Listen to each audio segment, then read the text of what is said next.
नमस्कार, मी मिसेस वंदना. आता टॉपिक आहे thanks to our healthy body.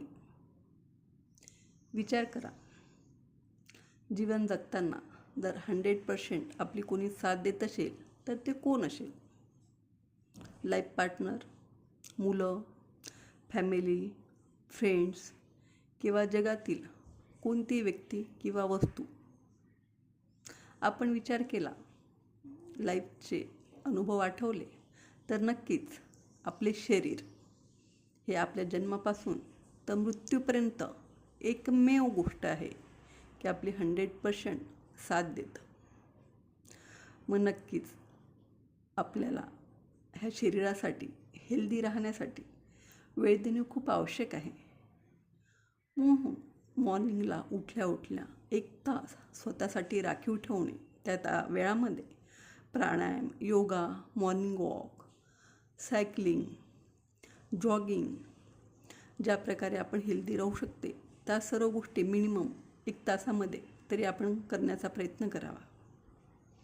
मग ज्यावेळी आपण आजारी होतो म्हणजे काय, तर आपले शरीर वीक होतं, आपल्यामध्ये प्राणशक्ती नाही असं फील व्हायला लागतं. नाही आपल्याला काही खायची इच्छा होत, नाही उठायची इच्छा होत, नाही कोणतेही काम करण्याची इच्छा होत. मग त्यावेळी वाटतं की नाही, माझी तब्येत छान असावी, मग मी कितीही काम करू शकेल. त्यावेळी आपल्याला रिअलाईज होतं आणि त्यानंतर जेव्हा आपली तब्येत छान होतं, पुन्हा आपण कॅज्युअल ॲप्रोच घेऊन आपल्या हेल्थकडे दुर्लक्ष करतो. मग नक्कीच सर्वात आधी आपल्या फॅमिलीची केअर घेणे ही आपली जबाबदारी असतं. समाजासाठीही आपल्या काही जबाबदाऱ्या असतात, त्या जर आपल्याला परफेक्टली पार पाडायच्या आहे तर आपली हेल्थ चांगली असणे खूप आवश्यक आहे. मग आपण कोणत्याही परिस्थितीमध्ये स्वतःला सकाळला मिनिमम 1 तास देऊन मॅक्सिमम दिला तर वेळ फारच छान.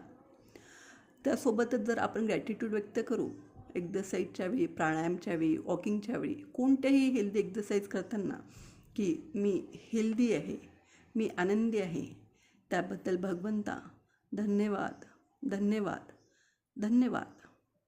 बॉडीच्या एक्झरसाईजसोबत मनामध्येही पॉझिटिव्ह थॉट्स अजून आपली हेल्थ खूप बेटर बनवत राहतं. हा जर कंटेंट तुम्हाला आवडला असेल तर नक्कीच तुम्ही बॉडीवर वर्क कराल ही अपेक्षा ठेवते. Thank you, thank you, thank you.